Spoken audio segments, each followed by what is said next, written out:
대중문화의 상달에 노력하여 국민 앞에 정숙히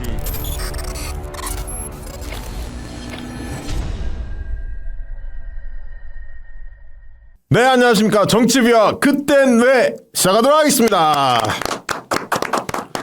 네, 그땐 왜 코너는 뭐 많은 분들 사랑을 받고 있습니다만 요즘에 뭐 워낙 유튜브 보기 싫어하는 분들도 많이 있어요.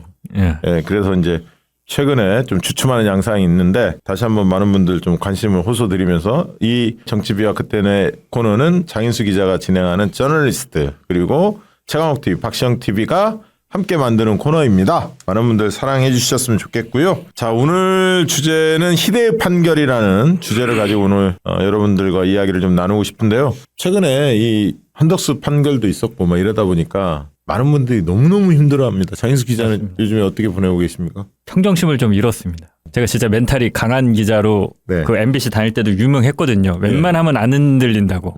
되게 강하다고. 근데 요새는 진짜 판사들 보면 진짜 더 어떻게 해버리고 싶어요. 이번에도 되게 충격적이었던 게 네. 사실 한덕수 탄핵을 인용할 것이라는 기대치가 높지 않았어요. 그렇죠. 네, 다들 또 안 돼. 기각이야. 다들 그렇게 많이 예상을 했어. 예. 그럼에도 불구하고 딱 나왔을 때 이게 열받는 거는 얘네들이 우리를 바보로 하나? 좀 거기에 그 기각에 이르는 네. 논리나 법 해석을 예. 나름대로 좀 머리를 써서 법을 저렇게 해석할 수 있구나 라고 해줬으면 좋은데 뭐 차차 보겠지만 지체 없이가 뭐 언제까지인지 모르겠다. 그걸 왜 몰라? 전 국민이 아는 걸 이 바보들이. 아니, 그러니까 그러면- 이런 식으로 써놓으니까 열받지. 이거 대놓고 열받으라고 이거 쓰는 건가 결정문을. 이런 생각도 들고요. 초등학생들한테 사지선다형 아니 요즘에 오지선다형 많이 나오더라고. 지체 없이는 하루 내지 이틀, 3일 내지 4일, 뭐 5일 이내, 뭐 10일 이내 이런 식으로. 그러니까 다 써놓던지 그러면 앞으로 법 만들 때 3일 지들이 이내. 법 만들면서 써놓지도 않았으면서. 원래 법에서 그렇게 정해놓고 그거에 대해서 판단할 때는 그 규정에 의해서 어떻게 했나를 보는 게 기본이란 말이죠. 예. 그래서 그거에 의해서 바로바로 국회에서 선출하면은 바로바로 임명했어요. 그러니까.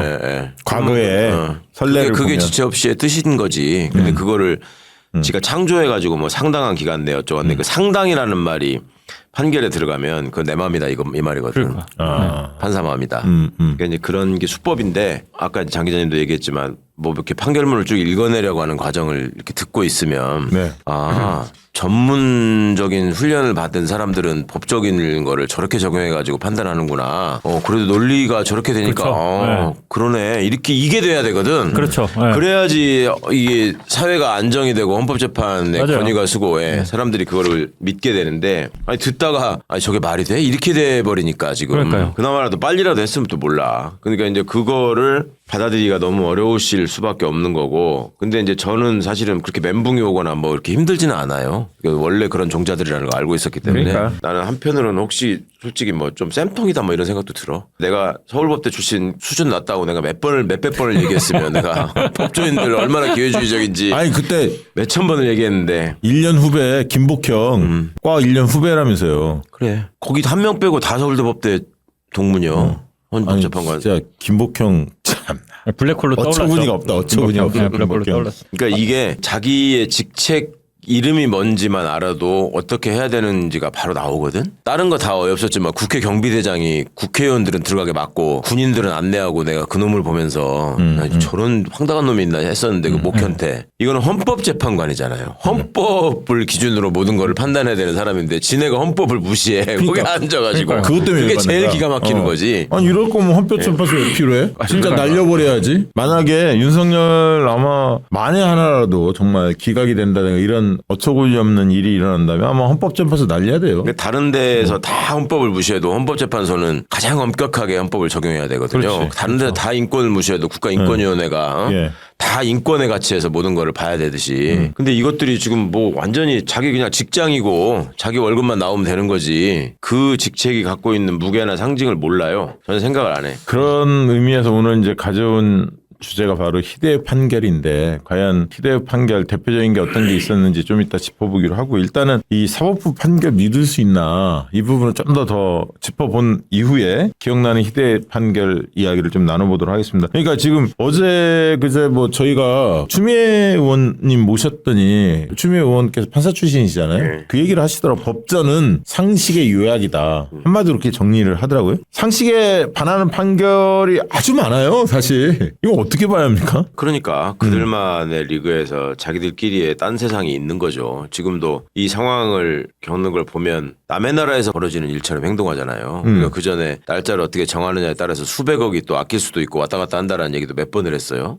그런 것도 신경 안 쓰고. 저는 여기 뭐 사법 적극주의 소극주의 써놓기도 했지만 이번에 보고 놀란 게 아까 살짝 말씀드렸지만 최강욱 의원님 뭐 계속 뭐 법관들 수준이 그렇게 높지 않다 수십 번 얘기했다라고 하는데 진짜 이번에 저는 그걸 뼛속 깊이 깨달았어요. 얘네들이 학교 다닐 때 공부를 못했나? 심지어 이 생각이 들어요. 얘네들은 국영수를 잘 못한 모질이들이 헌법재판관에 모여있나? 아니, 시험 준비를 한 거지 공부를 한 건 아니었어. 아니 근데 어찌됐건 제일 명석하고 똑똑하고 공부 잘했다는 사람들을 어찌됐건 그 법조인들을 이렇게 모아놓은 건데 저 같으면 예를 들어서 특검을 임명하지 않은 것에 대해서 구태여 그걸 이제 기각 의견을 밝힌다라고 하면 아니 이거 특검을 임명하고 말고는 국회에서 정해서 하고 대통령이 뭐 거부권을 행사하고 이게 고도의 어떻게 보면 정치적 행위인데 거기에 사소한 어떤 문구에 하나가 뭐가 잘못됐다고 해서 법원에 다 가져와서 법원에서 가부를 가리자고 하면 사법 만능주의 그리고 이제 정치가 해체되고 다 법으로 해결하려고 하는 그런 풍토가 조성될 수 있다. 이거는 사소한 어떤 법적 미비점이 있다 하더라도 정치권에서 논의하지 법원으로 이렇게 쉽게 가져와서 여기서 승부를 가려고 하는 거는 옳지 않다. 이런 식의 논리를 펼쳐갔으면 아 그래 맞는 얘기야. 저는 동의가 될 것 같아요. 같은 기각이라도. 근데 지첩 씨는 규정된 바가 없잖아. 전 국민이 다 아는 걸. 그러니까 답을 정해놓고 논리 법 아무 상관도 없고 그냥 답부터 정해놓고 끼워 맞추는데 아니 좀 똑똑하게라도 끼워 맞추던지 그걸 그렇게 멍청하게 끼워 맞추면 사람들 열받으란 얘기죠. 10일을 딱 쓸 때 열흘 동안 내란 특검 관련해서 그랬죠. 자, 근데 그 얘기 많이 나왔었잖아요. 그건 지금 어떻게 됐죠? 이 판사 되는 게 변호사로서 5년간을 해야죠. 이제는 그렇게 돼 있죠. 5년으로 지금 줄였죠. 과거에 10년에서 357, 10으로 늘어나는 거였는데 5년으로 그냥 박아버리는 법을 민주당이 발의해가지고 통과시켰지. 그 전에는 7년간이었나요? 그러면 7년간 아니 이게 단계별로 올라가는 거였다니까. 그래서 5년까지는 됐고 7년으로 가야 될 상황에 지금 법을 바꿔가지고 다시 5년 법 적용력이면 되는 걸로 박아버렸죠. 그러니까 이제 그 얘기 많이 나왔잖아요. 사회에서 변호사 생활도 좀 하고 세상 물정 안 다음에 판사로 가야 똘끼 있는 판사들이 좀 줄어들 거다 쉽게 이야기하면 엘리트주의에 파묻혀서 세상 돌아가는 거 모르고 또 지네들끼리 짬짬이 해먹고 이런 거에 익숙한 놈들이 판사직을 해먹으면 이런 사태가 벌어진다 이런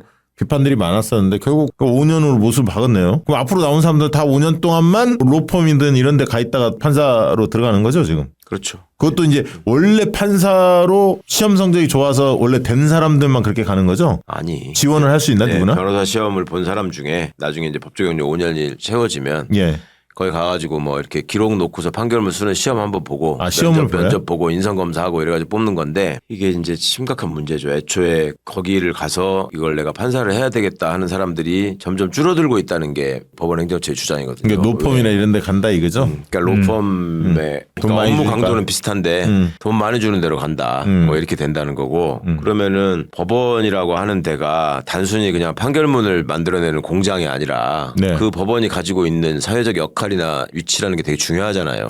그런 거에 대한 자부심을 가지고 일할 수 있는 사람들을 뽑으면 된다. 그런 건데 그러니까 법조 양성 과정을 보면 로스쿨 때가 됐건 사법시험이 됐건 일종의 무슨 출세 코스라고 생각을 하잖아요. 자기를 위해서 그 직업을 택하지 솔직히 말해서. 그러니까 옛날에 사법고시를 볼 때는 판검사, 판사 지원하는 사람들이 그냥 됐잖아요. 근데 노스쿨로 바뀌면서 몇 년 동안 변호사 생활을 하고 난 다음에 시험을 봐서 그러니까 옛날에는 연수원 성적으로 된 거고. 그렇지. 연수원 이제 전체 석차가 나오는 시험이 없으니까. 그렇게 자체 시험을 또 보는 건데 근데 뭐 웃기지 옛날에 이제 면접으로 이제 처음 뽑기로 하고 그걸 강화한다고 저 발표한 법원 행정처에서 담당 실장이 이제 고등법원 부장판사인데 나하고 친한 선배였어요. 근데 그 사람이 한번 서초동에 유명한 식당이 있어. 거기서 식사를 같이 하자고 그래서 이제 갔는데 한겨레 법조기자들이랑 식사하기로 했는데 괜찮겠냐고 해서 아니 뭐 좋지. 나도 법조기자 많이 아는데 그래갖고 이제 거기서 만났단 말이에요. 공직 생활을 오래 한 사람들은 지가 좀 높다고 생각하면 반드시 혼자 안 오거든. 뭘 하나 달고 오잖아. 지가 높은 척 하려고 그 밑에 뭘 이렇게 데리고 온다고 항상. 그러는데 또 이제 하나를 달고 왔어. 그게 이제 판사들이 가서 있으면 심의관이라 그러고 그 위에 이제 실장이 있는 건데 심의관을 데리고 왔어요. 근데 거기 가서 딱 앉아서 이제 뭐 그날이 그거 발표한 날이야. 앞으로 판사들을 어떻게 뽑을 것인가. 이게 이제 경력자를 대상으로 뭐 이렇게 뽑겠다. 뭐 면접을 통해서 이렇게 하고 이제 그 얘기를 해서 아니 그게 강화한다고 하면 더더욱 법원 논리대로 사람들을 틀을 짜가지고 잘 들어맞을 수 있는 사람을 뽑지. 그러니까 아무 생각 없이 그냥 시키는 일만 저기 하는 애들을 뽑겠네 또 이렇게 얘기를 했더니 아 그런 거 아니라고 그걸 저 다양하게 하려고 어쩌고 했다고 그러면서 법원이 언제 면접 과정에서 이렇게 장난치고 그런 적이 없었다. 옛날에 판사 임용할 때도 연수원성적으로 할 때도 면접은 했었거든요. 네. 그래서 내가 아니 선수들끼리 농담하지 맙시다. 뭐 기자들도 있는데 왜 거짓말 하려고 그래. 그랬더니 왜 그러냐는 거야. 근데 좀 이따가 말씀을 우리 하는 곳에서 나오겠지만 예전에 국방부 불온서적 지정 사건이라는 게 있었잖아요. 그때 이제 그 헌법재판소에다가 헌법소원을 청구한 당사자들이 군 법무관들이었다고 자기들이 법을 알고 헌법적 기준으로서 군대가 운영되도록 해야 되는데 이게 지금 절대 말이 안 된다 해가지고 헌법소원을 낸 거란 말이야. 근데 그거를 이제 취하시키려고 군 조직이 총동원돼서 온갖 압박을 했지. 그러다가 이제 한 친구가 지네 아버지가 울면서 저기 하시는 바람에 이제 관둬야 되나 말아야 되나 하다가 그럼에도 불구하고 이건 옳은 길이니까 해야 된다라고 했다가 공군법무관이었는데 지 동기법무관 하나가 국가소송을 수행하면서 확정기한이라는 게 있거든요. 며칠 안에는 꼭 항소를 해야 된다. 뭐 이런 거를 국가가 패소한 사건일수록 국가소송 수행자니까 더 확실하게 이걸 체크해서 했어야 되잖아. 근데 이놈이 그 기한을 놓쳐가지고 패소 확정이 돼버린 거야. 그런 사건이 있었어요. 이 친구가 그랬다는 게 아니라 걔 동기가. 그러니까 이제 공군 법무관 중에 고 병과의 책임자가 공군 법무감인데 법무감이라는 놈이 얘를 불러가지고 네가 헌법소원을 취하하면 제가 저 불병기한 놓쳐가지고 패소한 거에 대해서 징계를 안 하고 징계를 안 하겠다. 네가 취하를 안 하고 계속 하겠다고 하면 저걸 징계하겠다. 얼마나 비열합니까. 얘네 둘이 친한 친구인데 그래가지고 이놈이 울면서 사장하니까 이제 여기서 징계받으면 얘는 앞으로 뭐 뭘 못하거든. 지는 이제 제대하고 판사검사 뭐 하고 싶은데 그래가지고 얘가 취하한 애가 있었어요. 근데 둘이 이제 판사를 지원해가지고 면접을 보러 갔어. 성적이 되게 좋아. 10등 안에 들어. 그러면 뭐 누가 봐도 그건 되는 거야. 근데 쟤는 되고 얘는 떨어졌어. 이 헌법소원을 냈다가 취하한 당사자는 떨어지고 그다음에 저 불변기한 놓쳐가지고 그 패소 확정시킨 걔는 되고 말이 안 되잖아. 이거는 그 어떤 그 성실도나 능력으로 따지면 법조인이 그걸 놓쳐가지고 패소 확정시켰다. 이게 권경애가 했던 거잖아. 그러니까 공명이 생각났어. 조국 흑서. 근데 그거는 되고 얘는 안 됐단 말이야. 근데 얘가 판사 임용 그 면접을 하러 갔는데 거기 이제 면접관들이 다 고위 법관들이죠. 네. 앉아가지고 이제 계속 헌법소원을 왜 냈냐, 법무관 이거 해도 되냐. 이런 걸 물어본 거야. 그 자기는 취하했는데 이제 그러니까 짜증나가지고 이제 나와서 얘기를 했어. 그래갖고 이제 알려졌어 그게. 그래서 내가 아니 법원이 면접 과정에서 그런 걸 안 했다고? 여기 당사자가 있는데 얘가 그렇게 해서 저기 불호소생 사건 때문에 헌법소원 한 거 가지고 그거 그렇게 집요하게 물어보더니 성적도 그렇게 좋은 애를 떨어뜨려 놓고 이게 뭔 개소리냐. 그랬더니 그 실장이라는 높은 판사가 아 그럴 리가 없다.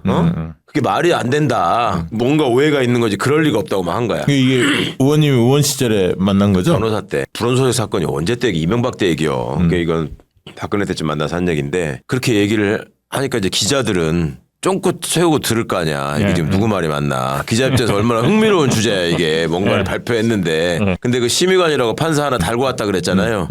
이 친구가 얘하고 동기야. 그래서 얘가 앉아가지고 잘하는구나. 그 맞습니다. 그때 그렇게 해가지고 떨어뜨렸습니다. 아 이거 또 승진해서 누락되는 거 아니야? 얘는 온 지 얼마 안 돼가지고 물이 덜 들어서 눈치가 없구만. 거기서 눈치 없이 그렇게 얘기를 한 거야. 그러니까 실장 이 선수는 얼굴이 시뻘개져가지고 그래서 내가 선수들끼리 장난치지 말라고 그랬지. 이렇게 하니까 한겨레 기자들이 이렇게 뭐 너네 그 써야 돼? 이거 비거밖에 안 쓰면 안 돼. 그러니까 안 쓰면 안 된다. 야 재밌네. 진짜 판사의 성향 분석하는 걸 보면 그것도 좀 설명해 주면 좋을 것 같은데 이제 뭐 진보 성향, 보수 성향 뭐 이런 건 일반적으로 알려져 있는데 사법 적국주의, 소국주의, 또 문헌주의, 비문헌주의로 나눈다는데 그거 좀 설명을 해. 아니 난 그 전에 그냥 언론인과 컨설팅 전문가 분들한테 그냥 일반적인 어떤 상식적 견해를 묻고 싶은데 판사가 보수적이다 또는 진보적이다 그거는 뭐를 기준으로 판단하는 거예요? 아니 모르겠어요. 근데 그냥 느낌에는 그러니까 느낌이 어떠냐고 그걸 물어본 거야. 제가 그냥 알고 있는 건 법은 되게 보수적이잖아요. 네, 기본적으로. 그러면 거기 뭐 판례라든가 이런 거 있잖아요. 예. 과거에 뭐 하나라도 유사한 판례가 있으면 그냥 그거를 인정하는 거지. 새로운 흐름, 변화된 흐름. 아까 있던 상식의 요약이다 법전이 그렇게 이야기했으면 사람들의 상식이나 생각들이 변화하기 마련인데 시대의 흐름에 맞게 예를 들면 호주제 문제도 마찬가지고 뭐 이렇게 변화하잖아요. 근데 그걸 무시하고 과거식으로 판단하는 거를 그렇게 부르는 거 아닐까 그냥 제 생각은. 언론 입장에서 보면 인권, 어떤 약자에 대한 배려, 그렇죠. 여성 문제든 환경 문제든 아무튼 우리 사회가 처한 여러 가지 기존의 권력 질서 안에서 해결되지 않은 그런 소외된 분야들이 있잖아요. 거기에 대해서 좀 적극적으로 법이 역할을 하려고 그러고 개선된 어떤 판결을 하면 그런 경우 보통 진보적이라고 하긴 해요. 그러니까 힘없는 자의 편이 되는 판결을 그렇죠, 한 그렇죠. 사람들. 네, 그거를 이제는 힘없는 자가 죄를 졌는데 뭐 무죄를 주란 얘기가 아니라 그걸 감안하는 거죠. 그렇죠. 이제 네. 그 사람의 처지나 상황을 그러니까 예를 감안하는 들어서 거죠. 800원을 횡령한 사람이 그렇죠. 있을 때 네. 그거를 처벌할 것인가 말 것인가 그다음에 처벌을 한다고 하면 그 형량을 어떻게 할 것인가 뭐 이런 문제를 두고 본다는 거잖아요. 그렇죠. 예를 들어서 노조가 파업을 했을 때 불법적인 행위를 했을 수 있잖아요. 하지만 그 사람들이 파업할 수밖에 없었던 이유를 뭐 들여다봐서 그런 것들을 담는다라고 하면 진보적인 성향인가 보다라고 언론은 이제 그렇게 표현을 하죠. 그러니까 흔히 말하는 사회적 약자를 배려하는. 그렇죠. 네. 판사들 스스로한테 너는 진보냐 보수냐 중도냐 얘기하면 나는 진보입니다 나는 보수입니다 이런 사람 없어. 없지.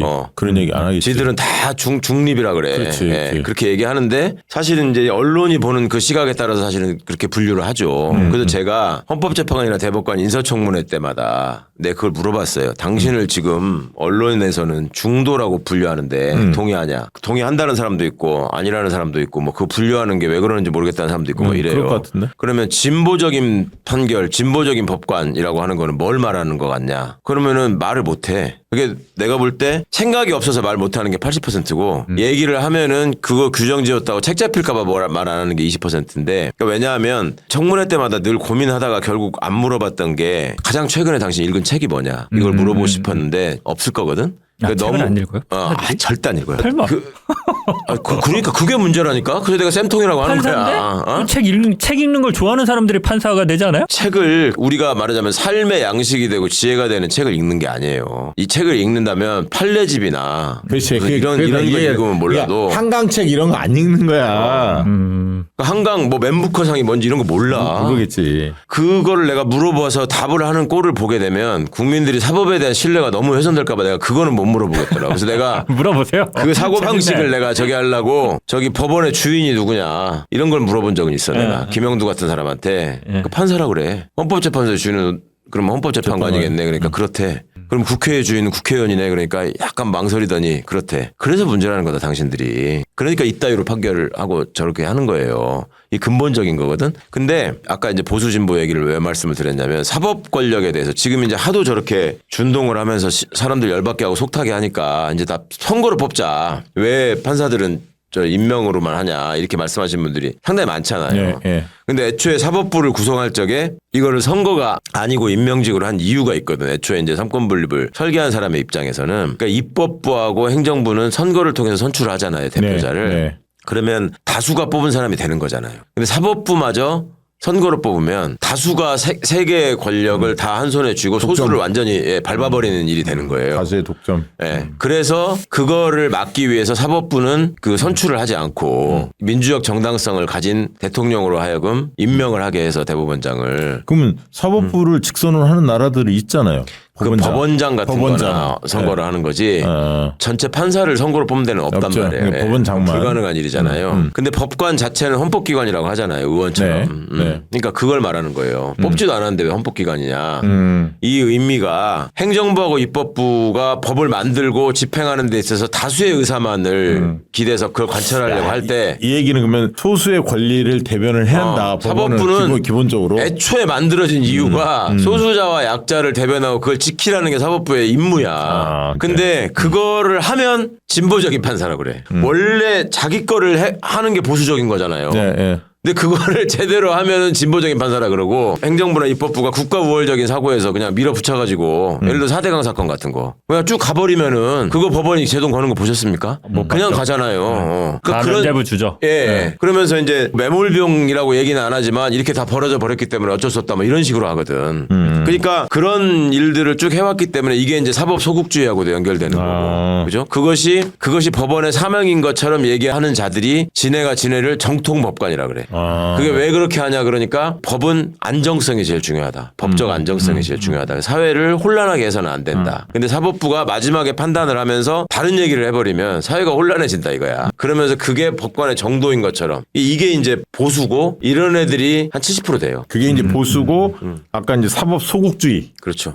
볼 수 있네요. 그렇죠. 기존 그래서 판례 중심으로 판단하는. 그러니까 냉정하게 말하면 대세 추종형 기회주의자들이 60-70%를 차지하고 있으면서 자기를 보수적인 법관, 정통 법관이라고 얘기하는 거예요. 지금. 그게 이제 문헌주의라고도 표현을 하더라고요. 아니 근데 사회 안정성이 중요하면 좀 상식에 근거해야 될 거 아니에요. 그러니까 제가 그 말을 하려고 하는 거예요. 그러니까 직연이 뭐야 도대체. 법적 안정성을 유지하려면 그 핵심은 지네들이 변하지 않고 있던 거를 계속 이게 맞다고 우기는 게 법적 안정성이 아니라 그 법의 적용을 받는 일반 시민들이 볼 때 법을 저렇게 적용하니까 이게 타당성이 있구나. 그러니까 이게 구체적 타당성하고 분리가 되면 안 되거든요. 저렇게 타당성이 있는 상태에서 저렇게 유지하는 게 우리 사회가 유지하는 게 좋겠네. 이렇게 추궁을 할 수 있어야 되거든요. 사람들이. 이 포인트 되게 중요하네. 그러니까 이제 그런 측면에서 국민참여재판, 국민배심원 제도도 그렇지. 어떤 일반인의 시각에서 그렇지. 상식선에서 판단하면 된다. 예. 그 취지가 있는 거네. 당연하죠. 그러니까 주권자가 그 판단에 개입할 수 있어야 한다라는 게 있는 거예요. 그래서 법적 안정성이라고 하는 거는 예측 가능성이 굉장히 중요하다고. 예측 가능성. 그런데 그것이 아주 까리한 사건의 경우에는 예측 가능성이 당연히 떨어지죠. 그럴 때 법적 안정성을 내세워 가지고 선례,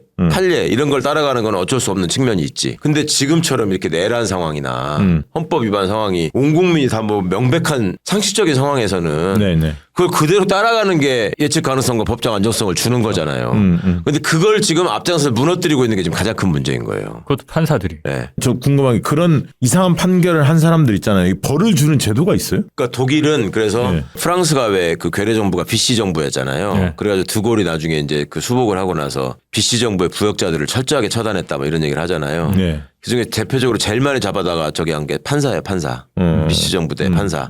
나치 청산 과정에서 지금 이런 게 이슈가 돼가지고 판사들을 많이 사형을 시켰다고. 그런 거에다가 정당성을 합법성을 부여해준 놈들이다. 니네가 제일 나쁜 놈들이다. 근데 해가지고. 그거는 진짜 혁명 정부가 들어서야 가능한 거 아니, 그러니까 아니에요? 이건 전쟁의 패배를 딛고 한 건데 그 과정에서 독일이 반성적인 고려에서 만들어낸 게 지난번에 박구영 교수가 설명했던 연방 헌법재판소. 그러니까 헌법의 가치로 모든 걸 봐야 된다. 법기술자한테 맡기면 안 된다. 이런 게 하나 있었던 거고 또 하나가 법 왜곡죄라는 걸 만든 거죠. 아 그래 맞아. 이거 지금 그래서 그 얘기가 계속 나오는 거예요. 지기현이가 한 게 전형적인 그런 거지. 멀쩡하게 있는 법을 이렇게 비틀어가지고 결론을 지가 원하는 걸로 만들어내는. 지금 발의만 돼 있지 아직 통과 안 됐죠. 법 아니, 안 왜곡죄가. 됐죠. 예. 지금 발의는 된 걸로 알고 있는데 21대 때도 발의됐었어요. 근데 쳐다보지도 않아. 내가 볼 때 기본적인 이거는 인식이 없었어. 이번에 탄핵한 다음에 법 왜곡죄는 반드시 우리가 네. 이건 캠페인을 사람들한테 관심을 끌어올려야겠다. 이건 진짜 중요한 것 같아. 처벌할 수 있는 규정이 있어요. 그래야 무서운 줄 알지 저놈들이. 그럼요. 기억나는 희대의 판결 이제 사례를 좀 뽑아볼 텐데 그 전에 광고 하나 하고 희대의 판결 왜냐면 목이 좀 타네요. 요거 먹으면 시원하니 좋습니다. 이 콤보차 오가픽 콤보차 광고 하나 해주시기 바랍니다. 약초하기로 조선행 박사가 40년 연구한 가시오가피 열매. 세계 최초 품종 특허, 열매 추출 특허로 농축 발효한 명실상부 최고 명품 오가픽 건강 음료입니다. 오가픽 콤부차의 주원료로 사용하는 가시오가피는 명나라 봉초 강목에 한 술의 황금을 얻는 것보다 낫다고 했고요. 동의보감에서는 신선의 약이다 이렇게 표현했고, 그리고 요거는 이제 러시아 올림픽 대표팀 그리고 우주비행사 특수부대 이런 특수 임무에 종사하는 고도의 어떤 능력을 필요로 했던 직종의 사람들이 복용했다고 학술지에 발표됐습니다. 그래요? 네. 효능으로는 면역력 강화, 자양 강장, 만성 피로 회복, 항산화 작용, 심혈관 건강, 간 건강, 신경 안정, 스트레스 완화, 배변 활동, 장 건강에 탁월한 효과를 보이고 있다고 합니다. 뭐 이 정도면 맞는 아니 기능이 만능이야 만능. 요거를 저희 사무실 제 사무실이 이제 네. 이명수 기자 네. 저 네. 그리고 저랑 같이 하는 PD 한 명 이렇게 셋이 사무실을 하거든요. 아 그래요? 근데 이명수 기자는 가끔가다 먹어요. 그래? 그러니까 아직 효능을 못 봤어. 저는 먼저 먹기 시작해서 뭐 계속 말씀드릴 거 효능을 받고 최근에 제가 계속 이게 좋아서 PD를 줬어요. 네. 내가 맨날 밤새워서 편집하느라 피곤하니까 처음에 잘 안 먹다가 예. 지도 이제 느꼈나 봐. 챙겨 먹어 지가. 이거 이거 괜찮다고. 아니 지가 저도 챙겨 먹어. 이거 진짜 술 먹고 다음 날 아니면 갈증 있는 날, 그 뭔가 몸이 좀 찌뿌둥한 날 이거 먹습니다. 아주 좋습니다 사실. 그래서 좀 많은 분들이 더 많이 이용하면 좋을 텐데 하는 생각들. 날이 더워지니까 나는 앞으로 여름에 막 땀 흘리고 샤워 한번 하고 나와서 냉장고에 이거 넣어놨다가 딱 해서 먹으면 맞아요. 진짜 짱일 것 같아. 요게 지금 시원합니다. 예. 그 아침 공복에 한 포, 오후에 섭취 이렇게 예. 두 포 먹으라는 거죠? 하루에 네. 2포 드시면 되고요. 이재명 대표도 꾸준히 잘 드시고 있다고 합니다. 네. 요거 후기가 근데 좀 그 공감이 돼요. 예. 자, 읽어드릴게요. 네. SHIS 님인데 남편 먹이려고 샀는데 처음 온 날 군대 간 아들이 친구랑 같이 휴가 나왔는데 집에서 남편이랑 셋이 술 마시면서 오가피를 같이 마시는데 너무 맛있고 먹기 좋다고 술잔 옆에 계속 따라 마셔서 2박스를 뜯었어요. 너무 많이 드셨어. 하도 신기해서 저도 한 박스 먹었는데 헐 뭐지 이 건강한 맛? 그래서 저도 하루 2병 마시려고 냉장고에 채워놓고 음료수로 먹게 돼요. 이것만 마시게 돼요. 이왕이면 몸에 좋고 맛도 좋은 거 마시자고. 참고로 아들 신랑 아들 친구 셋이서 양주 3병에 소주 2병 마셨는데 야 술꾼들이네. 다음날 아침 멀쩡하고 너무 깨끗하고 좋다고 남편이 더 사래요. 이게 이제 그래서 이게 8포 들어있습니다. 이걸 2박스 샀으니 16포 구입을 한 거예요. 그래서 3박스 다 먹어서 지금 다시 주문하려고 합니다. 고마워요. 좋은 음료 마시게 해줘요. 그리고 네. 다음 또 그 댓글 후기 보면요. 2주째 매일 한두 개씩 먹고 있는데 화장실도 편하게 다니고 가시오가피 효능일까요? 뻣뻣하던 무릎도 부드러워졌어요. 아무튼 피로 회복이 잘 되는 것도 있고요. 당연히 재구매해서 꾸준히 먹어야겠어요. 네. 박정TV 시청하는 분들을 위해서 오늘도 기존 34% 할인을 해주고 있는데 48팩 구입하면 16팩 더 드리고요. 24팩 구입하면 3팩을 추가 증정해 드리고 있습니다. 한 팩에 한 1,500원 정도 한다고 그래요. 이번 기회에 오가피 놀라운 효능 경험해 보시기 바랍니다. 냉장 냉동 보관 추천드리고요. 정말 좋아요. 맛보시기 바랍니다. 괜히 저희가 이런 얘기 하는 건 아니니까 한 번쯤 궁금하신 분들 꼭 구매해 주시기 바랍니다. 오가픽 콤보차였습니다. 자, 이제 희대의 판결 이야기를 좀 해봐야 할 것 같아요. 최강 의원님은 희대의 판결하면 가장 떠오르는 판결이 뭡니까? 제일 어이없는 게 불온서적 사건 판결이죠. 국방부 불온서적이라는 거를 이명박 정부 초기에 지정을 했습니다. 네. 국방부가 불온서적을 지정해가지고 그거를 병역 내에 반입하면 안 된다. 이거 읽어서도 안 된다. 뭐 이런 거였어요. 그때 이제 그 불온서적 리스트가 나왔는데 다 베스트셀러들이었죠. 근데 그거를 갖다가 뭐 4종류의 저걸로 카테고리로 분류를 해가지고 심지어 서점 같은 데서는 불온서적 특집을 해가지고 그게 이제 다시 절판됐던 게 다시 베스트셀러가 되고 막 이런 일이 있었죠 그때. 그게 얼마나 너무나 웃긴 일이고 사회의 태행이라서 그 당시에 현역 군 법무관들이 이거는 우리가 군 내에서 이런 문제를 해결해야 된다고 있는 사람들인데 이거를 참을 수 없다 해가지고 헌법소원을 냈고 제가 그 대리인으로서 일을 했는데 그게 이제 굉장히 시끄러웠었습니다. 당시에 이제 프레임을 군인들이 군 통수권자를 상대로 반란을 일으켰다 이런 식으로 잡아서 조선일보가 갔고 대구에 있었던 우리 동기 판사가 하나 있는데 걔가 전화가 와가지고 이거를 야 네가 이거 대리해서 하는 거라며 그래서 그렇다고 그러니까 야 대구 지금 지가 저 변호사들이 있는데 갔다 왔는데 난리가 났대. 그래서 나는 이제 어떻게 이걸 가지고 문제를 삼고 뭐 이게 그 법무관들 징계한다고 막 이럴 때 그런 걸 가지고 대구의 변호사들이 이게 말이 되냐고 난리가 났는 줄 알았더니 저것들 법무관들 다 총살시켜야 된다고 난리가 났다는 거야. 대구의 변호사들이. 내가 너무 어이가 없어서 엄마 농담하지 말고 지금 이게 그럴 농담할 사건이야 그랬더니 아니 내도 진짜 내가 황당해가 내 지금 얘기하는 거다. 여는 70년대다 70년대 이러면서 전화를 끊었던 기억이 있거든. 이거를 언제가 지금은 이렇게 윤석열이 파면 이런 변론 과정이나 이런 것들을 다 나중에 조금 늦게나마 이렇게 보시니까 다 공개 변론하고 중계하는 줄 아시는데 거의 안 했어요. 거의 안 해요. 원칙적으로. 근데 이거를 불온서적 사건을 거의 몇 년 만에 공개 변론으로 지정을 해가지고 내 공개 변론을 이제 하러 갔는데 헌법재판소 대신 판정 지금 그 나오는 거 보면 크잖아요. 예. 그날 육군 본부에서 군복 입은 군인 버스 2대가 왔어. 그래가지고 그때 당시에 육군 참모 차장 나중에 이제 박근혜 때 국방 국방부 장관하는 한민구가 육군 참모차장이었는데 참모차장이 걔가 거기 올라오는 저기 파견대 대장이야. 그렇게 올라가야 된다고 한 놈이 육군 법무감 고석이라고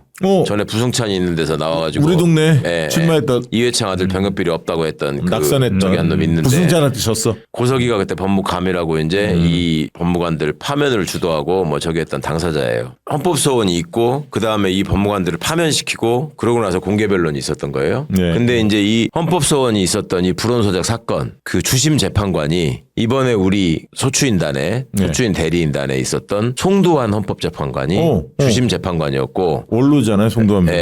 우리가 이번에 소추인 대리인단에 헌법재판관 출신 두 분 계셨다고 김희수 변호사님하고 맞아요. 송두환 변호사님 두 분이 헌법재판관 출신인데 송두환 재판관이 주심이었고 거기에서 이제 이 담당 연구관이 김진한 연구관인데 거기 있었잖아요, 이번에. 소추인 대리인단에 늘 가방에 이렇게 메고 그렇죠. 옵술머리에 이렇게 나오는 분 있죠. 그 김진한 연구관이 거기 있었어요. 그러다가 그 사건이 심리가 진행되는 와중에 이제 법무관들은 파면이 되고 그러고 그 공개 변론이 벌어졌는데 거기서 헌법재판관들이나 이 분위기를 압박하기 위해서 군복을 입혀가지고 그 버스에다가 그걸 태워가지고 그 다음에 그 방청석에 다른 이 사건에 관심 있는 또 인권 친화적인 시민들이 못 오게 하려고 방청을 독점하려고 지네가 그걸 싹 다 미리 가서 선점해가지고 그걸 군복 입은 군인들이 쫙 채워버리고 방청석을 심지어 그 당사자들의 부모들은 얼마나 가슴이 타들어가겠습니까? 그분들이 방청권이 없어가지고 못 앉았다니까 아들 헌법 소원에 공개 변론을 하는데 그러니까 버스 2대 동원한 이유가 그거네. 그거라니까요. 그래가지고 이게 헌법재판관들 앞에 무력 시위를 하는 거지. 그랬는데 나는 이 사건은 절대 질 수가 없다라고 생각했거든요. 첫 번째는 불온서적이라고 했잖아요. 근데 그 불온이라는 개념이 확정되지 않는다. 그렇죠. 되게 그 편향적인 얘기잖아요. 불온이라는 어디까지가 게. 불온인지 애매하지. 헤게모니를 준 쪽이 그놈들이 과거 잣대라면 한강책 다 불온서적 아니야? 쉽게 당연히 이야기하면. 불온서적이지. 그 장하준 책, 뭐 한국 교수 책 다 불온서적이라고 맞아. 했으니까. 장하준 책도 다 그랬어. 권정생 선생 책 뭐 이런 것들이 불온서적이었으니까. 그런데 그 불온이라는 말 자체가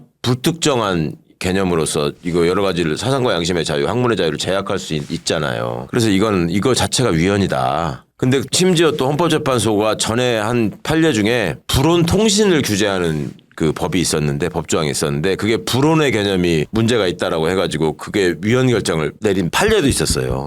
그러니까 이거는 뭐 100%잖아. 거기다가 더 확실한 300%짜리가 있었는데 우리가 군대를 가면은 기본권의 제한을 받잖아요. 기본적으로 머리 깎아야 되고 그럼 신체의 자유, 그죠? 집에 가고 싶은데도 못 가고 그것도 역시 거주 이전의 자유. 그다음에 먹는 것도 때 되면 그냥 무조건 먹어야 되고 그다음에 전화도 내 맘대로 못 걸고 통신의 자유 다 제한되잖아요. 그러면 헌법에 규정된 기본권을 제한할 때는 헌법 37조 2항에 국가의 안전보장, 질서유지, 공공복리를 위해서 법률로만 제한할 수 있다라고 돼 있거든. 그러면 군대 안에서 그런 기본권을 제한하는 거는 안전보장이나 질서유지 공공복리로 걸칠 수가 있잖아요. 그러면 법률로서 제한해야 된다. 이게 요건이잖아요. 그럼 그 법률이 있어야 되잖아. 그렇죠. 그럼 다 군대 갔다 왔지만 무슨 법에 의해서 그게 우리가 그렇게 당하고 있었는가 생각해 본 적 있어요? 없죠. 이건 다 가르쳐 주잖아. 학교 다닐 때 기본권을 제한하려면 법률에 근거가 있어야 된다 가르쳐 주거든. 근데 선배들이 뭘 개긴 게 없었으니까. 가장 심하게 기본권을 제한받는데 가가지고 내가 무슨 법이 있어가지고 이거를 제한을 받지? 시민 강연 할 때마다 여쭤본다고 무슨 법으로 그때 그랬습니까? 그러면은 사람들이 그나마 떠올리는 게 병역법? 뭐 이러는 거예요. 병역법은 신체 검사 기준 정하는 거고 어떤 사람이 군대 가는 거 이런 거 정하는 거지. 그 법이 없었어요. 70년 동안 넘게 없었어.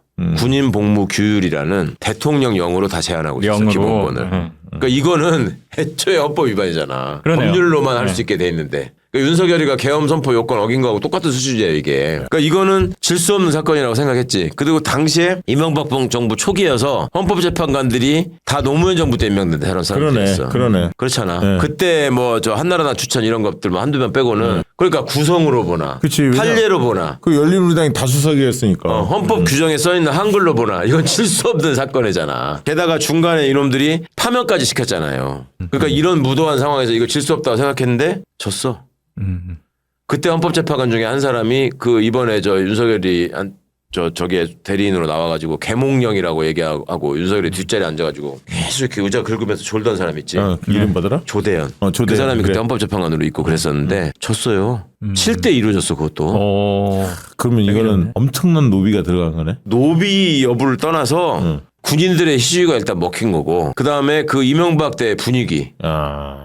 그래가지고 그걸 졌어. 근데 아무리 생각해도 이거는 쓸 논리가 없어. 그래서 이건 뭐 관습헌법을 할 것도 아니고 이것들이 지금 이걸 뭐 그랬더니 대통령이 군통수권자이기 때문에 군통수권자가 바라는 대통령을 영으로 제한할 수 있다는 거예요. 세상에 이런 이론은 없거든요. 그런 식으로 따지면 황제의 권한을 갖고 있는 거지 대통령. 그런 거잖아. 네, 군대에 대해서는 황제라는 네. 거잖아. 아니 도대체 이게 뭐 어디서 도대체 이런 게 그랬더니 헌법학 교수들한테 내가 물어봤더니 교수들이 일본 명치 헌법에 천황 기관설이라고 해서 천황이 주권자고 일본 왕이 군대는 내 팔다리와 같다.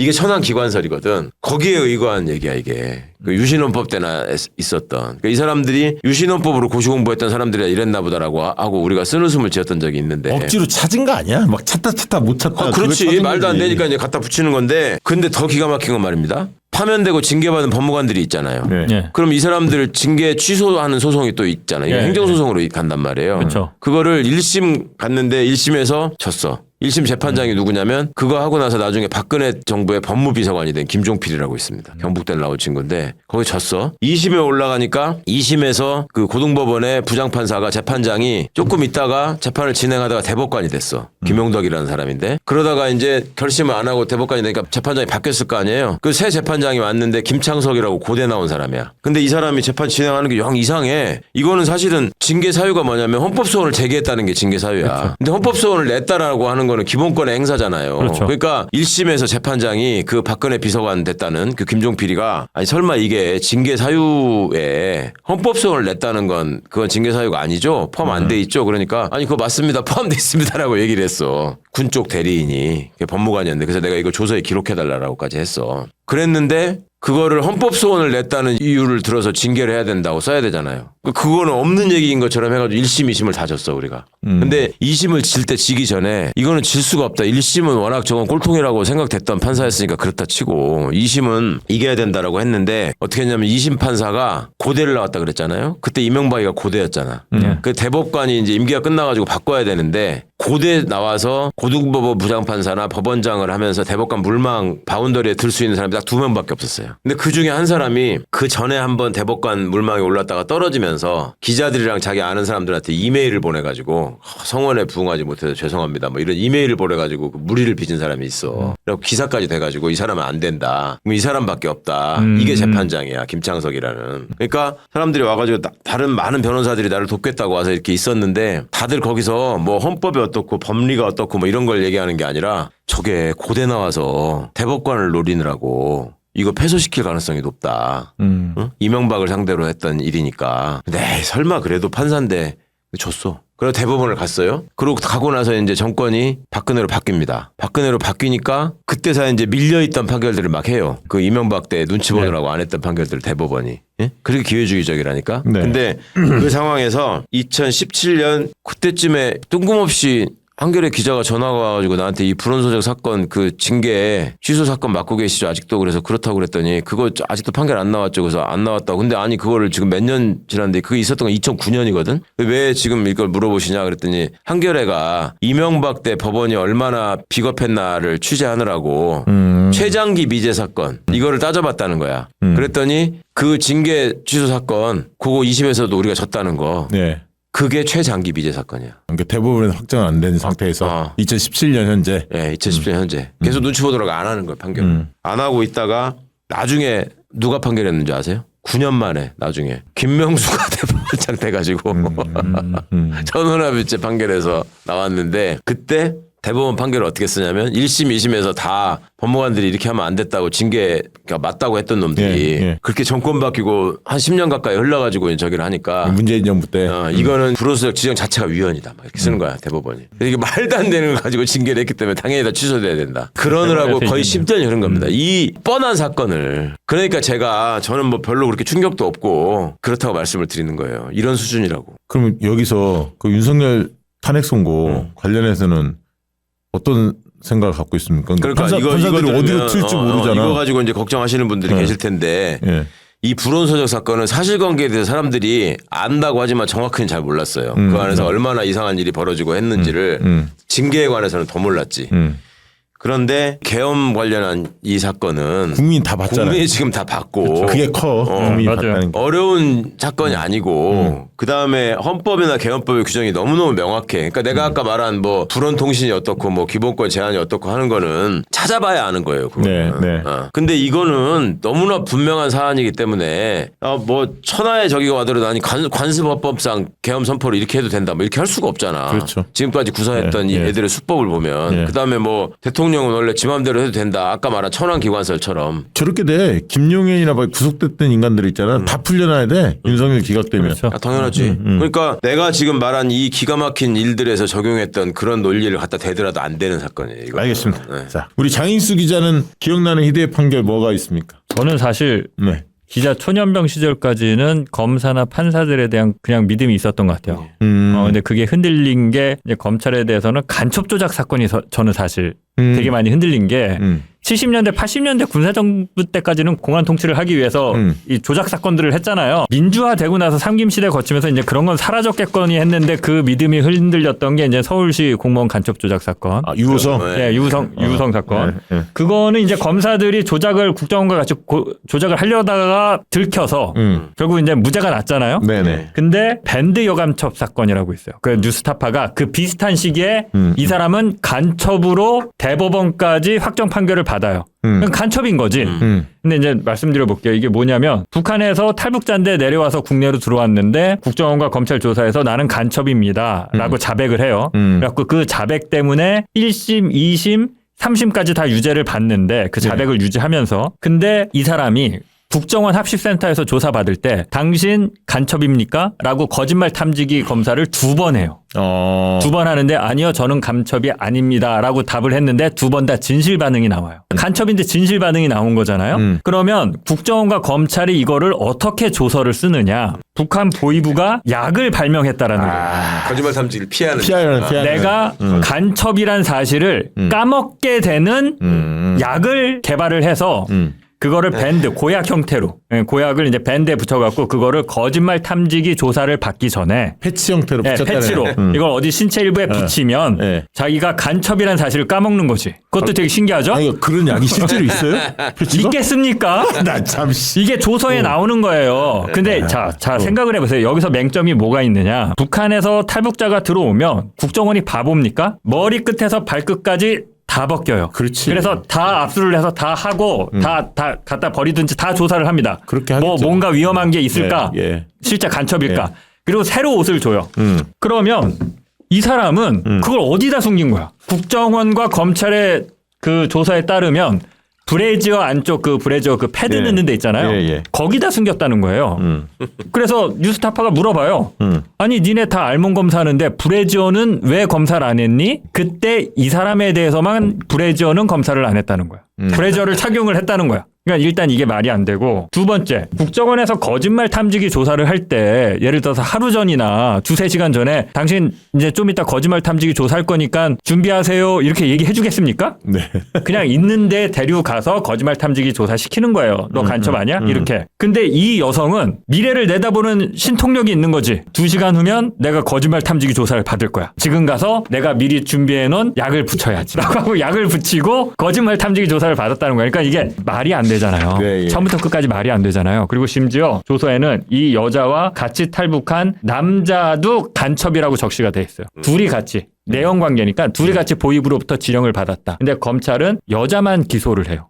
왜? 남자는 나는 간첩이 아니라고 끝까지 우겨. 그러니까 기소를 안 해. 이게 조서에 다 나와요. 판사들이 조금만 명석할 필요도 없지. 그런 약이 있어? 이런 의문만 가졌더라도 아니 그걸 그럼 어떻게 숨겨 들어왔어? 이런 의문만 한번 가졌더라도 그거를 거짓말 탐지기 조사하기 전에 니네 알려줬어? 그걸 어떻게 알고 미리 알고 붙였대? 이 질문을 한 번만 했어도 기자인 저도 그리고 뉴스타파 그 당시 이제 취재팀도 보고 이게 말이 돼? 조서를 보면 처음부터 끝까지 이게 소설이지 약부터 시작해서 아니 그러면 남자는 왜 기소 안 해? 여자가 1심 2심 유죄 나왔으면 1심엔 자심 없더라도 유죄 받았으면 그 다음엔 기소해야 될 거 아니야. 남자도 데리고 와서 끝까지 기소 안 해요. 남자는. 남자는 판사들 앞에 보여주기 싫은 거야. 이 사람은 제대로 얘기하니까. 근데 이 말도 안 되는 거 갖고 어떻게 대법원까지 유죄 그래서 3년 확정 판결을 받아요. 그것도 웃기지. 간첩이면 우리 상식에 10년, 20년은 살려야지. 검찰과 국정원대로라면 보위부 지령 받고 3년만 남한 감옥에서 잘 먹고 편히 쉬다 나와서 간첩 행동하면 되게 그러면 3년만 편히 있다가 요새 고문이 있어 뭐가 있어. 근데 이런 식으로 사실은 국정원과 검찰이 탈북자들 상대로 인간 사냥을 한 건데 그렇죠. 저는 판사들이 알고 그냥 무죄인지 간첩 아닌 걸 알고 그냥 유죄 줬다라고 저는 봅니다. 그러니까 그럴 네. 가능성이 굉장히 네. 높아요. 이 사건 이렇게 보니까 보도된 거 보니까 2004년 이후에 간첩 혐의로 유죄를 판결을 받은 탈북자가 21명에 달한대요. 네, 꽤 많아요.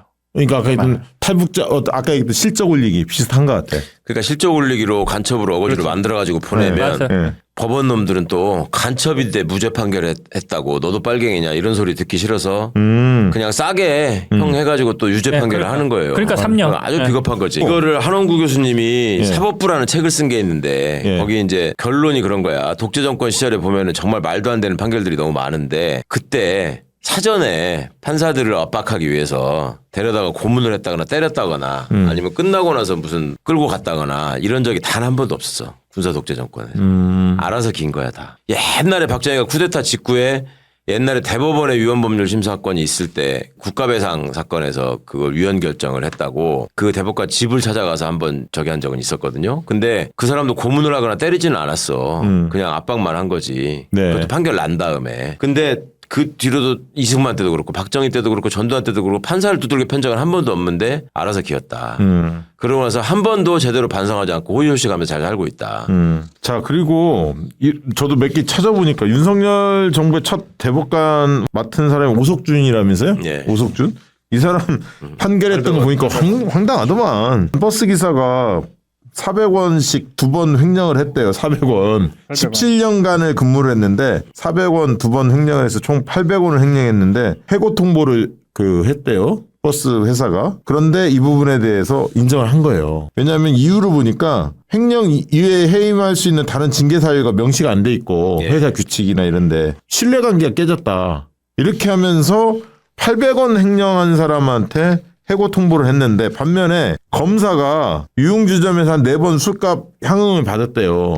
근데 이걸 이제 면직 처리가 됐거든 검사. 네. 근데 그거를 처분을 취소하는 판결을 한 게 바로 오석준입니다. 아 동일인이. 이런 거 보면서 진짜 유전무죄. 아니 그러니까 이 법의 지엄함이 서민들 일반 국민들은 사소한 잘못만 하더라도 특히 공무원 같은 경우 실제 제 친구가 있었던 일인데 기소가 된 적 있어요. 술 취해갖고 ATM기에서 그게 진짜 신기한 일인데 누군가 ATM기에서 돈을 인출하다 잘 안 됐나 봐. 그래서 돈이 있었던 거예요. 아, 그 안에. 예, 돈이 안 뽑아가고 돈이 있었던 건데 제 친구가 술에 만취를 해서 돈 뽑아야지 하고 들어갔다가 그 돈을 갖고 나온 거야 술김에. 근데 얘가 자기 돈인 줄 알고. 자기 돈인 줄 알고 술 뽑으러 갔다 있으니까 자기도 카드를 뭐 몇 번 넣었다 뺐다 하다가 돈이 있으니까 갖고 나왔는데 술이 깬 다음에 4-5시간 이후에 이상해서 그때 정신이 돌아서 그 돈을 들고 그 ATM기에 가서 은행 측에 전화를 해요. 이거 내 돈을 잘못 내가 갖고 온 것 같다. 기소가 됩니다. 기소가 돼요. 기소가 되니까 기소가 되면 수사기관 통보를 하게 돼요. 공무원들은. 이게 하위 공무원이거든. 그 징계받지 바로 바로. 본청 직원이었는데 저기 사업소로 징계성 인사 발령이 납니다. 국민들 그리고 하위직 공무원들이 처한 지엄한 법의 현실이에요. 네. 근데 저 위의 것들은 대놓고 헌법에 쓰여져 있는 위헌 행위를 하더라도 또는 뭐 대통령하고 대통령 권한대행 하는데 아무 문제가 없다라는 게 지금 이게 말이 되냐고요, 이게. 네. 참 이게 자료들 찾아보니까 이 간첩 조작 사건 이런 부분에서 과거 70년대, 80년대, 90년대 피해자들이 엄청 많더라고요. 오주석 씨도 이제 그런 케이스인데 찾아보니까 일본에 80년대 이제 오가면서 사업 활동했는데 그들 중에서 이제 제일 교포들을 만나게 되잖아요. 사업하다 보면. 그 중에 한 분이 예를 들면 조선학교 근무한 교사였는데 이 사람을 이제 공작원으로 둔갑이 시킨 거예요. 그래서 이제 간첩단으로 몰렸었는데 그런 것들도 있었고요. 근데 이게 다 재심 재판부에서 가혹행위 이거 다 밝혀졌어요. 안기부나 검찰에서 구금을 하고 가혹행위 했다는 거를. 그래서 이제 그때 가혹행위를 통해 자백한 내용들은 증거로서 인정될 수 없다. 재심에서 판결에서 다 무죄를 받았는데 특이한 것은 안기부나 검찰 뒤에 사과 한마디 없었고 법원도 그러한 어떤 잘못에 대해서 그간에 1심에서 2심에서 했던 거 잘못된 거에 대한 입장 표명을 내지 않았다. 근데 이런 일들은 굉장히 많았더라고. 과거 긴급조치 상황에서도 많이 벌어졌고 참 안타까운 일들이 많았습니다. 근데 최근에 보니까 재심에서 긴급조치 피해자들이 다 무죄를 많이 받았는데 그런 것도 있더라고요. 대법원에서는 긴급조치 때 그 집행했던 자체는 불법행위가 아니다 이러면서 하급심에서는 가혹행위나 이런 부분들을 폭넓게 인정을 했는데 대법원에서는 사실은 이게 굉장히 엄격하게 해석하면 보수적으로 해석하는 거예요. 사실 수십 년 전에 일어난 일인데 그거를 입증하라고 하면 입증할 수가 없잖아, 가혹행위를. 이 부분 때문에 구금기간을 비례해서 형사보상금만 지금은 지급을 하고 있고 긴급조치 시절에 억울하게 당했던 국가배상을 인정 안 한다는 거야. 가혹행위를 입증돼야 국가배상금을 지급하는데 그걸 인정하지 않고 구금기간만 비례해서 형사보상금만 일부 지급하는 정도로 대법원이 소극적으로 판결을 하고 있고요. 그러니까 이제 인권단체나 이런 데서 국가가 나서서 그렇다면 무죄를 받았으면 재심에서 명예회복과 보상을 해줘야 하는데 그런 조치를 전혀 하지 않고 있고 의미를 축소해서 이렇게 그 판결을 하고 있다. 열받아 하고 있더라고요. 이런 일 굉장히 많다는 그러니까 거. 그 독재 정권에서 피해를 보고 세월을 잃어버리신 분들에 대한 판결 태도가 굉장히 소극적이죠. 예. 그러니까 이제 군 의문사 사건 같은 경우에 군에 가가지고 아들이 죽었어. 왜 죽었는지도 몰라. 나중에야 그거는 밝혀져. 예. 그럼 그 사이에는 계속 기무사나 이런 보안사 같은 데서 감시를 해. 그렇게 해놓고 나중에 이제 그 진상이 밝혀져가지고 국가배상 소송을 내면은 시효가 지났다라고 또 맞아요. 이런 일이 수탁이 있었죠. 야, 그것도 저도 보니까 보성 간첩단 사건이라고 있었는데 아버지가 실명을 했대요, 6.25 때. 실명을 해서 눈이 안 보이는데 6.25 때 사라졌던 조카가 갑자기 나타난 거예요. 갖고 이제 그 뭐 도움을 요청했다 이렇게 하면서 간첩질을 하라고 무전을 들고 해독을 해줬다 이런 죄명으로 무전 간첩죄로 이분이 처벌을 받아요. 근데 상식적으로 실명을 한 상태 속에서 조카가 찾아왔다 해서 어떻게 도움을 어떻게 주겠어요, 사실은. 불가능한 얘기들이죠. 근데 이게 야 67년에 그렇게 집에 찾아와서 부탁을 했는데 80년에 이게 연행이 돼. 한 13년 뒤에. 80년에. 이거 80년이 어떤 건지 아잖아요. 전두환 시절 아니에요. 그러니까 또 호남이잖아. 호남이죠. 그러니까 이제 공포 분위기 조성. 간첩단 만든 거야. 그래서 막 그런 이런 보면 진짜. 아니 김근태 의장만 하더라도 고문 받았을 때 저기 한 딱지를 다 숙여서 빼내가지고 갖고 있다가 그걸 제시했잖아. 증거로 고문의 증거로. 그것도 무시했잖아. 맞아요. 최근에 이재명 대표가 이제 그런 얘기를 했죠. 대북 송금 관련해서 그 안부수 있잖아요. 안부수. 네. 안부수가 입장을 계속 바꿨잖아요. 그 뭐 딸 집 그렇죠. 얘기도 있고 네, 집도 뭐 샀다 뭐 쭉 나오잖아요. 누가 장만해줬다는 얘기도 있잖아요. 딸의 집을 얻어주는 그런 게 있었고 국정원 보고서도 있었잖아요. 그래서 김성태가 어떤 놈이라는 걸 다 증명을 했는데 그렇죠. 국정원이 근데 이런 거 다 무시하잖아요. 판사들이 반영을 안 시켜주잖아요. 현장에 북한에서 온 저기가 없었다는 게 입증이 됐는데도 불구하고 그냥 인정해버리잖아. 그러니까 이게 지금 이 사법개혁이 정말 큰 숙제로 남았어요. 지금 검찰개혁뿐만 아니라 지금 언론개혁도 해야지만 이 법원 사법개혁 어떻게 할 거냐 이것도 굉장히 중요한 꼭지인데 끝으로 좀 그 얘기 조금 나누고 마무리 지어야 할 것 같은데 최강 의원님 어떤 식으로 좀 나가야 할까요? 사법개혁. 일단은 법조인들이 대해서 갖고 있는 환상이 지금 깨지고 있어서 다행이긴 한데 이거를 일단 없애야 되고 그러니까 다른 사람들이 법원 검찰에서 이렇게 억울한 일을 당했다라고 하면 사람들이 귀를 기울여주고 함께 어깨를 걸어줘야 됩니다. 근데 지금까지는 그렇게 얘기를 하면 그래 다 그렇게 얘기하지. 그러니까 언론도 중요해. 언론이 보도하는. 그러니까 네가 뭐 그랬으니까 그런 거 핑계 없는 무덤 어디 있다더냐 뭐 이런 식으로 사람들이 다 받아들였거든요. 예. 네. 그러니까 억울해서 뭐 그 목숨을 끊은 사람들 많이 있잖아요. 그러니까 그런 점들을 정말 좀 생각을 해보셔야 되고 그 다음에 주권자가 이들을 어떻게 통제할 것인가에 대해서 이제 계속 제도 설계를 하고 만들어내야 됩니다. 아까 법 왜곡제도 있고, 그렇죠. 국민참여재판 같은 것도 많이 기소배심 같은 것도 있어요. 기소배심, 기소를 하거나 말거나 할 적에 검사의 정권으로 두지 않고 거기에 시민들이 참여하는 거. 기소배심제. 예, 이거 중요하네. 있고 재판에 참여하는 것도 있고 다 그런 제도들을 통해서. 국민들이 이걸 감시할 수 있게 해야 되고 그다음에 언론이 이제 받아쓰게 하는 그 검언유착 보도 이거 이제 그만해야 되고 근본적으로 언론이 검찰에 가가지고 이렇게 공생하는 이유는 속성도 비슷하기는 하지만 거기 가면 먹을 게 있고 생기는 게 있으니까 그런 거거든. 그러니까 오랫동안 있으면 김만배처럼 되고 짧게 있으면 또 그걸로 단독 보도 뭐 특종했네 어쩌냐면서 이제 정치부로 가고 뭐 특파원으로 영전하고 이런 거를 노리고 거기 가서 그다음에 많은 경우에 또 그 민원 전달의 통로가 된다고 가가지고 전에 사주의 사건이나 뭐 이런 거 있으면은 기사 안 쓸 테니까 이거 봐달라 뭐 이런 식으로 엿바꿔 먹고 이런단 말이에요. 조선일보 특히 뭐 그런 많이 있었잖아요. 조선일보 거짓거리 뭐 너무 유명하죠. 그러니까 그런저런 점들이 좀 없어질 수 있게 진짜 우리가 새로운 세상에는 정말 다들 각성하시기를. 진짜. 차인수 기자도 한 말씀. 이씨. 저는 일단 좀 그 수사기관도 그렇고 법원도 그렇고 정보가 좀 투명하게 공개될 필요가 있고 이 정보를 공개하는 방식이 못 배우고 변호사 선임할 그런 어떤 능력도 안 되는 사람들도 쉽게 접근해서 내 사건 기록, 내 재판 관련 기록, 나와 관련된 증거들을 손쉽게 좀 받아볼 수 있는 그것만 되더라도 판사나 수사기관이 장난치는 게 상당히 줄어들 것이다. 판결 공개하고. 네, 판결 투명하게. 예. 지금 제가 이게 변호사를 통해서 관련 재판 기록은 다 받아볼 수 있다라고 하지만 막상 취재해서 이 사람 취재해서 그 구체적인 케이스를 들어가 보면 처음에 이제 사법 피해자라고 주장하신 분들이 가장 공통적으로 고통스럽다고 하는 게 나와 관련된 기록인데 내가 받아보는 게 너무 힘들다라는 얘기를 공통적으로 다들 하세요. 아, 기록 자체가. 네, 기록 자체를. 내 사건이고 나와 관련한 재판 기록이고 수사 기록인데 그거 하나 받아보려고 그러면 안 주고 무슨 핑계 대고 예, 되게 힘들다. 그리고 그거 받으려고 막 공개 또 무슨 행정심판 걸고 예. 이래서 어렵게 받아보고 뭐 이러거든요. 그 사람과 관련된 당연히 재판 기록이나 수사 기록은 그 사람한테는 다 예, 쉽게 이게 주는 원래 방법으로. 대등의 원칙이 있는 거잖아요. 정보에. 근데 그걸 안 지키고 있으니까. 네. 그러니까 중요한 말씀 하시는 것 같고. 그리고 예. 저는 사실 배심원제에는 좀 비판적이었거든요. 배심원제 되면 이제 제가 기자인데 여론 재판이 될 가능성이 좀 높지 않느냐. 그리고 전문 지식이 없고 또 그런 어떤 여론 재판이나 여론 향배에 따라서 또 어떻게 보면 더 많이 흔들릴 수 있는 사람들 그런 일반 시민들이 하는 게 맞는가라는 의구심을 갖고 있었는데 최근에 쥐기현 뭐 헌재 이런 거 보니까 아니, 일반 시민이 훨라. 배심원제로 가야 돼 이건. 그러니까 흔들리더라도 이런 분노는 안 생겨. 그렇지. 네, 잘못할 수 있어요. 배심원들이 잘못 판결을 내릴 수 있는데 판사 한 명이 잘못하는 것보다는 분노가 훨씬 덜할 것 같아요. 예. 그리고 승복하지. 배심원들이 저러니까. 그러니까 배심원이 의견을 모았는데 그걸 번복하는 경우도 있습니까? 우리나라는 흔히 그러지. 그 강제력이 없기 때문에. 그러니까 그것도 좀 미국은 강제력이 있잖아요. 아니, 그러니까 네. 그것도 높여가야 할 것 같아. 아까 이제 법 왜곡죄 이야기도 했고요.